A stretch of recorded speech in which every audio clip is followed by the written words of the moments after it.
تحرک، مروج سبک زندگی بانشاد، پر انرژی و معنوی.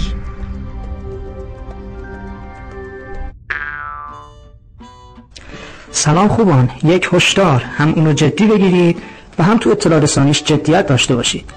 نزدیک به یک دقیقه است که با مجاهدت اساتید طب سنتی نظیر پروفسور حکیم خیراندیش، آیت الله حکیم زیایی، طبیب حاذق روازاده و چند تا استاد دیگه، مردم متوجه شدن که چه کلاه گشادی سرشون رفته. عمری تو بدنشون سم ریختن و درمان بیماریاشون هم سپرده بودن به یک مشت داروهای شیمیایی و پزشکان البته بلا نسبت خوبانشون که خیلی خیلی خیلی. در هر صورت مدتی ملت رو آوردن به طب سنتی و شکر خدا روزافزون هم است. هرچی استعمار رشته کرده چند ساله که داره پنبه میشه.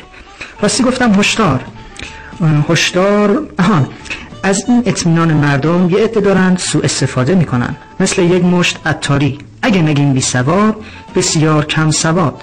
به عنوان مثال هر مریض کمخونی رو با هر طبع و مزاجی یه تجویز بهش میدن و متاسفانه در مواردی به این اعتماد به وجود اومده ضربه میزنن. و یک آفت جدی دیگر، همین محیط‌های به اصطلاح اجتماعی نظیر تلگرام. متاسفانه درصد بالایی از مطالبی که به اسم طب سنتی به خرق خلق الله میدن یه مشت بگذاریم. مؤسسه آموزشی تحرک محصولات آموزشی فاخری رو در قالب کتاب و CD تولید کرده که توصیه میکنم و تأکید دارم حتما اونا رو تهیه کنید. مدیون فکر کنید دارم تبلیغ میکنم. نمونهش همین 110 نسخه شفابخش پروفسور حکیم خیراندیشه.